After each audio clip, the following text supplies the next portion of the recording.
I'm Peter Bainham. 11 days ago, the leader of the Conservative Party, William Hague, made a touching public promise on Talk Radio's Kirsty Young show. He pledged that every Sunday and one weekend in four, he would not work in order to spend more time with his young bride, Fionn. Last Sunday, 6 days after he made this promise, this happened. Up there in the comfort of his own home, we greet William Hague. William, good morning. Good morning, Dad. William Hague is a two-timing liar who publicly broke his promise. We feel his wife should know, which is why I'm here outside their London house with this evidence and this megaphone. Hello, Fionn. Your husband is a cheat. He is a current affairs rat. Fionn, get away from this lying slaphead. Get yourself a nice Welsh boy. Me, for example. We will sell your story to the South Wales Echo.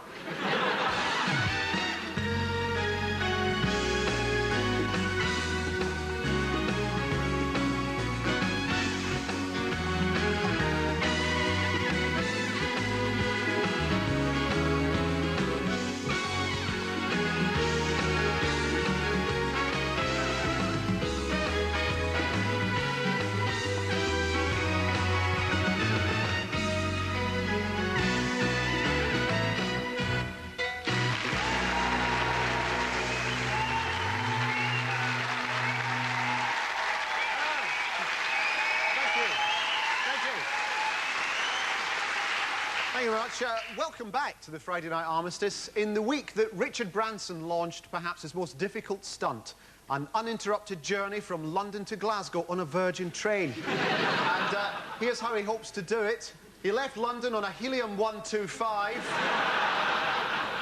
Unfortunately, his train was refused entry into Carlisle's airspace, so had to be diverted to Morocco. Now, it was an eventful week at Downing Street. The government announced the end of care in the community and had Gordon Brown locked up because he thought he was Prime Minister. Meanwhile, protesting farmers let 2 cows run through the gates of Downing Street, and Tony Blair immediately launched an animal security task force and put in charge of it those 2 escaped Tamworth pigs, Booch and Sundance, who agreed to go into number 10 for talks. They said they had a fruitful meeting with the Prime Minister and crapped on his stairs. And finally, Tony Blair's tendency to sound over-sincere by indulging in dramatic pauses came in for criticism by media analysts who discovered his last conference speech to contain perhaps the longest dramatic pause in political history. Thanks. Thank you for that wonderful welcome. Well, all I can tell you is that I am deeply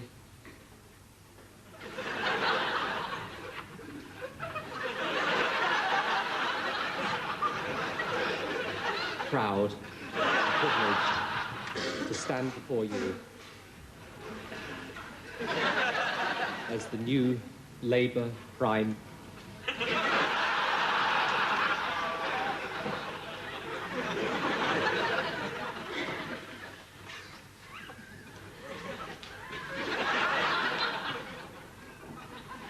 Minister of this country.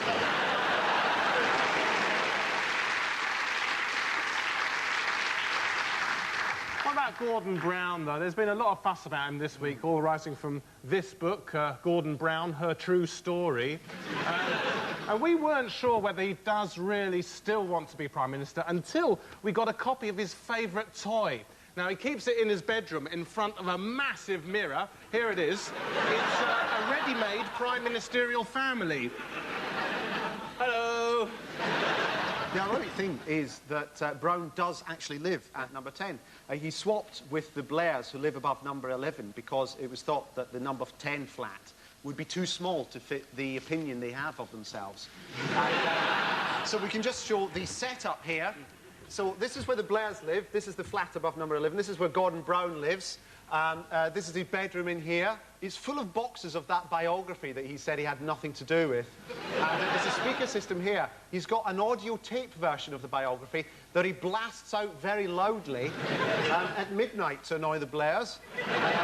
we've got a photo up here of him meeting Chancellor Cole, saying to Chancellor Cole, yes, in our country, the Chancellor is the most important one as well. I'll tell you, the reason there is a problem between Blair and Brown is because this flat here, it doesn't get any sun at all, because at the moment the sun shines out of here, out of Blair's arse.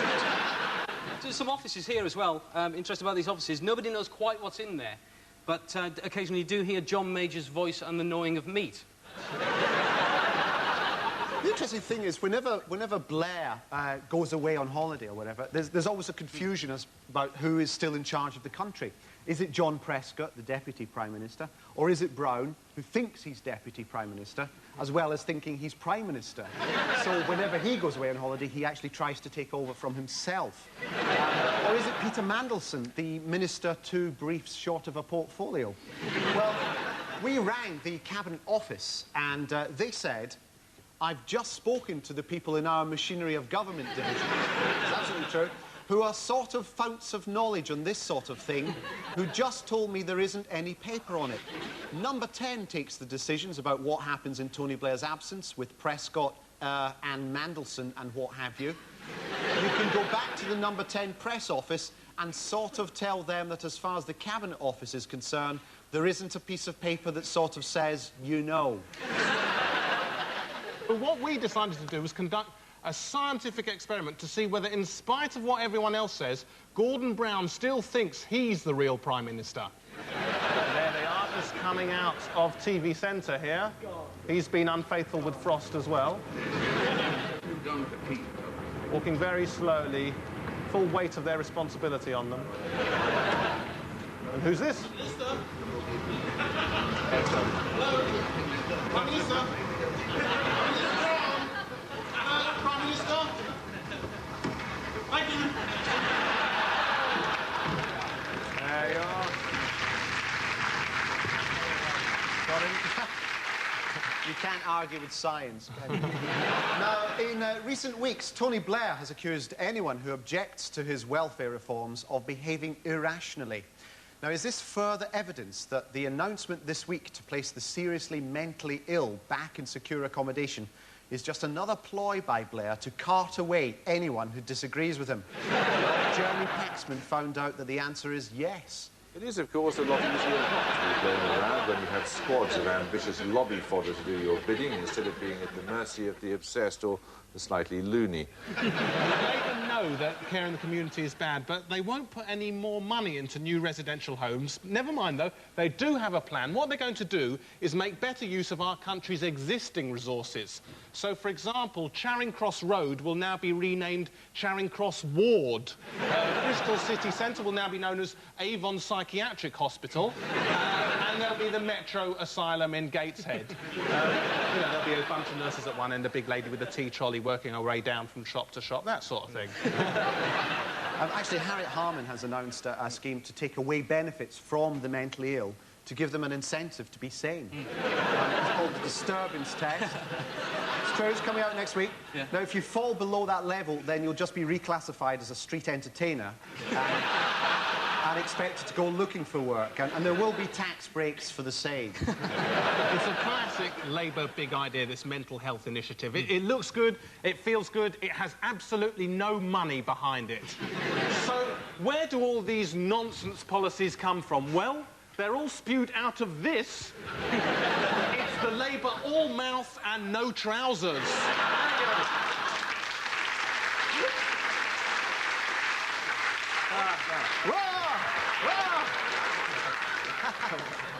This is coming home with me tonight.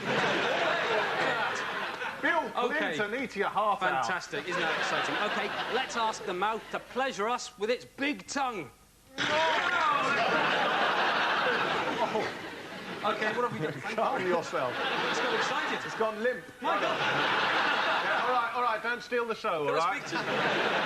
Well, this is some red tape that I've got of the big tongue, and this is implying the radical revitalisation of the NHS, slashing waiting lists and pumping in resources. That's what they promised.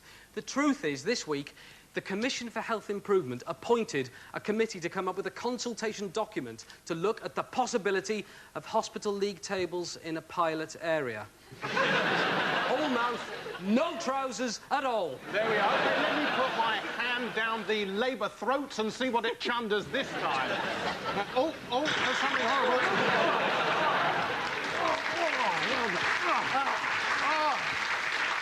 Oh, God, it stinks. Oh, what's this? We all remember what Blair said. Education, education, and education. Well, this week David Blunkett announced that the answer to the entire problem is the 3 R's. Revamp crumbling school buildings, reward teachers to give them what they deserve, and we've run out of money for the first 2. Mouth 9, trousers 0. Right, up on the heels of a young boy coming out of a big job, it's Labour's hard-hitting drugs policy. Now, one of the first things they did, Labour, when they got in, was they appointed a drug czar. Absolutely true. Sounds like the most powerful man in Britain. Sadly, he's got a budget with a street value of £15. Now, this is enough to bring out 1 copy of this embarrassing anti-drugs rap record featuring Pat Kane, who used to be in Hue and Cry, Sonia and Sue Pollard. Lips 10, hips 0. OK, let's see what Labour can puke up now. Oh, God, it's fox hunting. Now, they promised that for the first time in parliamentary history, the banning of fox hunting would be debated at length in the commercial break between Heartbeat and the Sunday evening episode of Coronation Street. La bouche 10, la touche, nul point. What's coming out of the gob next? It's a bomb. This is weird, I tell you. Now, this was stuck to my car by an IRA man last week because of a sketch we did. Now, it's the risks, it's satire. Now, It's a dangerous business. Come on, Jerry Adams.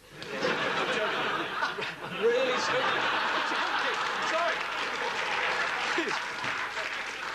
Excuse me a moment. I'm so sorry. Now, Labour promised a fundamental defence review, and here is that review of defence. This is what's happened. They come up with this. Unmissable, Defence Secretary George Robertson. A big budget extravaganza, love the action sequences, Gordon Brown. And I like the guns, Barry Norman. Gob 10, knob 0. With the ceasefire in Northern Ireland in trouble, Tony Blair called Sinn Féin back into Downing Street for talks. This is part of his new strategy for everything, which is to call any problem into Downing Street for talks. So, as Saddam Hussein starts to cause trouble, Blair's strategy for everything led to these scenes of the Iraqi despot going into number 10 for talks. And when he was inside, Blair asked him to head a task force looking into the causes of Gulf War syndrome. Blair's applied this strategy for everything to his solution to the Ulster question, which is to invite everyone into Ireland for talks.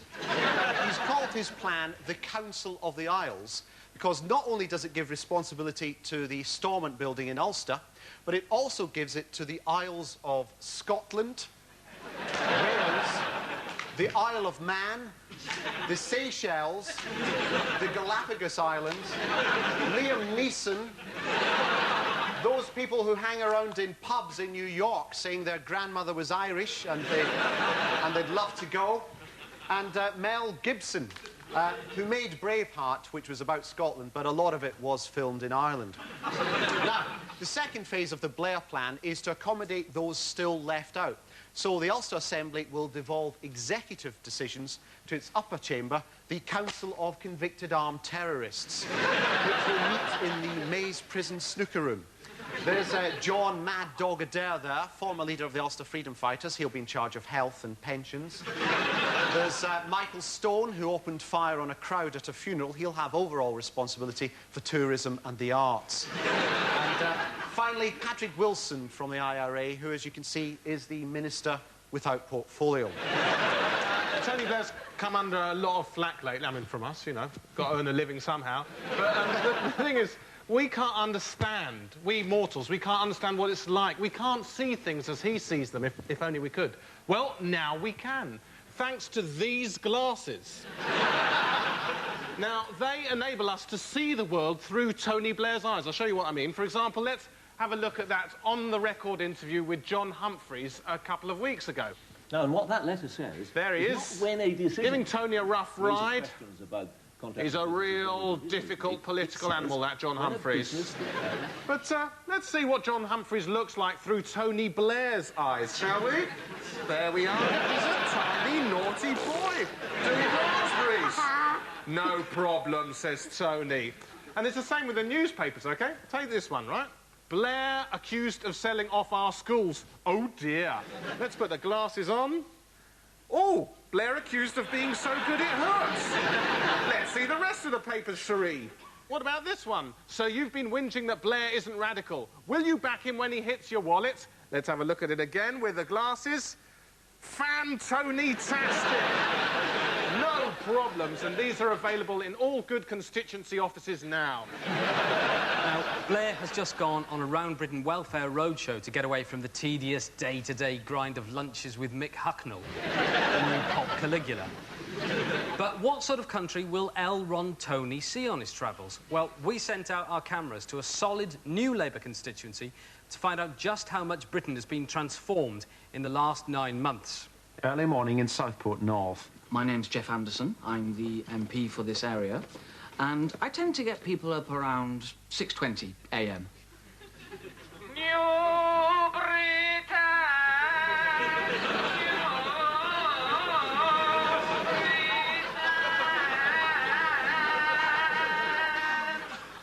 We have our surgery here every fortnight, and it's always great fun. Well, thank you very much, and goodbye. Oh, right. So, what can I do for you? Well, we haven't really got a problem. My husband and I think you're all doing such magnificent work here. We'd like to give you something as a thank you. So, we wondered if you'd accept our daughter. Oh, that's lovely. She is a virgin. For you. If you'd like to go and stand over there for now. And it's the young to which Blair's lips really speak. I live with my dad and my nan, who has to cover her face because she's old. Oh, that's nice, Sophie. Yeah, well, I'm going to go upstairs and do my homework now, OK, you daft old crusty? Every year, me and my mates go down to London to shout at the Queen Mum on her birthday because she's got even older.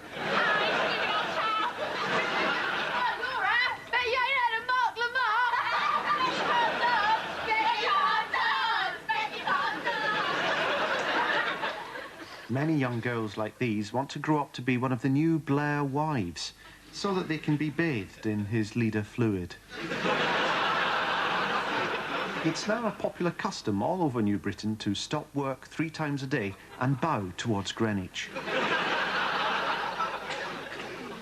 I deal a lot with the persistent unemployed, who are the most difficult to cope with, but ways can be found to help get them off the register. Well, you haven't managed to find work, and you have no qualifications to suit any of the jobs on offer here. So we've arranged for you to go over into that corner and push a knife into your heart. These are then your forms, and there's the knife. So it's over to you, really.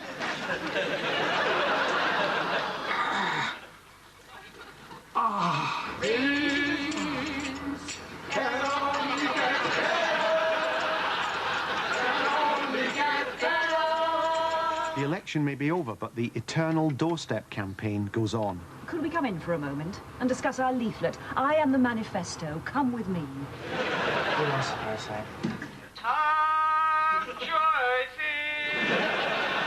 There are unfortunate circumstances that occur, yes, when we do find persistent Tory voters within the community. What we do here, for the sake of them and their families and our families, is ensure that they are removed, they can take most of their belongings with them, and they're sent to start a new life in an internment camp, which is formerly known as Buckinghamshire.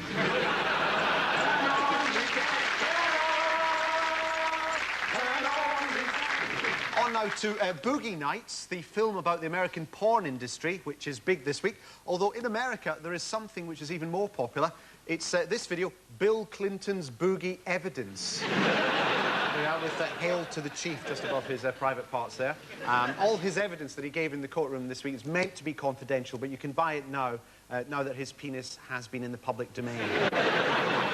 Now, if, like me, you think Bill Clinton's penis is innocent, then please buy one of these ribbons. And all proceeds from these ribbons go to hush money for thousands of women in Arkansas and Washington. Of course, if his penis is found guilty, then I suppose constitutionally Al Gore's penis takes over. I suppose so.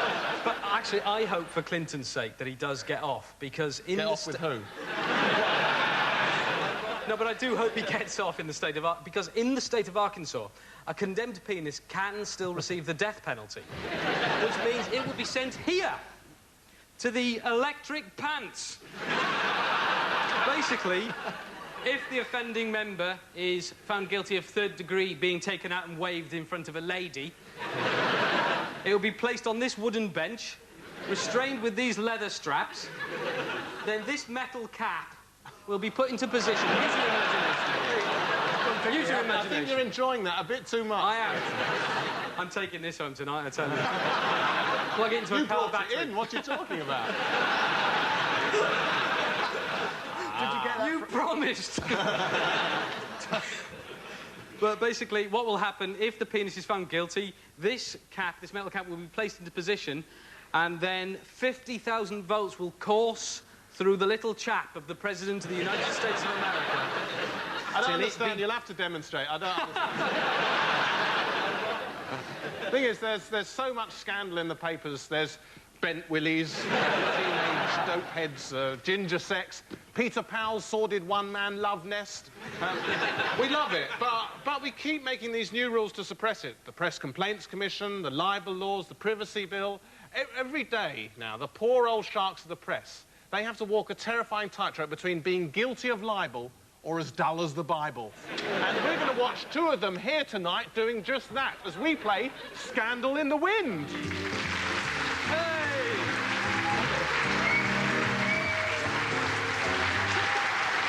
Hello, yes, we're joined tonight by Eve Pollard, she's the lady, former editor of the Sunday Mirror and Sunday Express, which are tabloid papers, and by Paul Routledge, he's the gentleman, political correspondent of The Independent on Sunday, which is a quality paper that's like a tabloid, only bigger. Now, Paul, of course, is Mr. News this week because he is the author of the biography of Gordon Brown. There goes Gordon Brown in her own words. Now, of course, this book stirred up all the rumours this week, didn't it, Paul, about Gordon Brown resenting Tony Blair and just being very annoyed that he's not the Prime Minister. Can I just ask you, why Gordon Brown for a biography? Why not somebody more exciting like Limahl? Now, Gordon Brown maintains that he didn't consult you during the writing of that book. So, how many times did you not consult him? Well, we had 4 interviews that didn't take place. Right. And, we had a long drive to Heathrow Airport, which never happened, of course. Yeah, in a static car. And I never met his elder brother, John, nor his younger brother, Andrew. Can I just interrupt and ask, do they hate each other, Brown and Blair? Do they hate each other? Not as much as they perhaps ought to. Oh! He stole the crown, you know. He always said, no, I won't go for it, and they... Did he say it like that? No, I won't go for it. Eve, hello. Any biographies in the pipeline? No, I wrote a biography once of Jackie Kennedy. Oh, right, Jackie Kennedy, you see? We know. Jackie Kennedy, interesting. What we're going to do here on Scandal in the Wind is to sell your newspaper by building the most circulation-pumping headline for tomorrow's edition without going bust and becoming unpublishable. That's right. So we've got 2 lines of cards here for you to choose from to build a headline. Now, obviously, if you say higher, you'll get a more exciting line to build your headline, which will have exciting, saucy words like hot, romp and Samantha Janus. But you do risk being landed with a court action. Going lower will give you a safer headline like Indonesia or the equity voiceover strike has reached its 3rd week, which is very, very, very dull. But watch out, you might lose readers. Oh, my... Titanic. Paul, for The Independent on Sunday, let's see who you've got. Oh, my goodness, it's Gordon Brown. Hey, surprise. What a surprise. Now, you've got this man in a lot of trouble this week, so you better be careful. But it's up to you, higher or lower? Let's have some more trouble. Let's go for the top. You want some more trouble? OK, yes. Higher. Most trouble the Independent's ever been. Fancies. Oh, yeah. Hey, come on. What do you want, higher or lower? Higher. Higher. Let's keep going in the community. Keep higher. Fancies. Blair. Oh. Now, I'll have to blow you out on that, but what I will do is allow you a joker. These two inverted commas, which you can place around any one word to save your egg. It's obviously going to be round fancies. Round fancies, OK? Gordon Brown, fancies. That's allowable. Classic independent ploy there. Blame someone else, put it in inverted commas. Right. But the judges are smiling, so you can carry on. I think I'll go lower. I'll just play it safe. Oh. I think I'll play it safe. It's not like it's the independent. It's the independent. Fancy's Blair job. I've fallen asleep. You see, it was so dull. Gordon Brown. So that's basically that's your book in a. Does Gordon Brown get fed up with people going up to him and going, Gordon Brown tasted like something? They wouldn't dare. They wouldn't dare. Come on, everyone's come up with that joke. OK, Eve, let's start tomorrow's headline number 2, and it starts with Jeffrey Boycott. There we are. Accused in France of hitting his wife 20 times, even though it took him 8 hours. Higher or low? Higher. Higher. Why not? Tossed. Should she go higher or lower? No, I'm going to go down. No. She said she wants to go I used to have an office like you. Tossed a ticket. We'll have to go higher now and hope it's a shame because you could have had Frank Bruno. You could have had Jeffrey Boycott tossed Frank Bruno. Into women's fairies. It's a bit of a sort of scraping the barrel after the big story, but... Now, let's see who your headline is about. It is Richard Gere. It's already libelous. Yeah, I'm going to blow that. So, what are you going to go for? But, you know, Let's start with the top. Let's start with the top. OK. Richard Gere pushed my hamster. OK, you're going to stay higher? No. Yes. It's going to stay higher. It's going to get better. Brilliant. It's going to get better. Up! Yes! Hey! Yeah. What are you going to do? The bravest thing there's in only one thing. done. I don't think anybody here would let me do anything other than go straight for the top. Yeah. Yes. Thank you, Paul Routledge. Up Thatcher's mouth. Out. You are blown out, but our respect for every independent journalist has soared. That's all. Eve has come out the winner. We have to lose you. So, ladies and gentlemen, let's have a round of applause for Paul Routledge. Hey, thank you. OK, Eve, now, you're through to our final round. It's a round called The Writ Hits the Fan. I'm going to read you a series of headlines against the clock, and all you have to do is add not more than 5 words in little writing, which means you can sell the edition without being sued, despite the headline. So, for example, if I say, Harmon's arse too big, you could add the words court heard. Let's go. Fartin McGuinness, Sinn Féin deputy in talks guff gaff. Too much gas in the... Alleged loyalist, I'll give you that. Branson robs graves. Oh, just sue him. And gives money to poor. Sue him, he'll lose. Clinton guilty of all crimes ever. That's true. Says Paula. Says his wife. Danny Ashdown, Lib Dem leader, gives drugs to secret son. To give back to police. Oh, very good, yes. Hold the applause, we're up against the clock. Rupert Allison is a conniving shit. I just wanted to say that, you can do that. Anthea Turner, I'll shag anything in public. Is a lie. Oh, yeah, fantastic. Ginger Spice's real age is... Oh, that's a shame. We were just going to hear the truth about Ginger Spice. Never mind. Well done, you've scored 4 points. Well done. Hey, marvellous. Marvellous. Marvellous. Well done, well done. Unfortunately, if you'd scored a few more points, you could have won a holiday for 2 to Switzerland to stalk Princes William and Harry. But you didn't make it quite that far. But you have won this wonderful ceramic paparazzo. There you go. It's in the best possible taste because, as you can see, all the proceeds go to the Directorial Fund.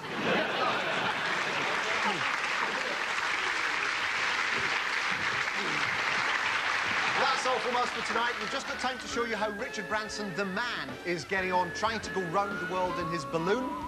There he is. And there's the BBC balloon coasting past him. In fact, it's actually lapped him. That's all from us. Goodbye. Bye.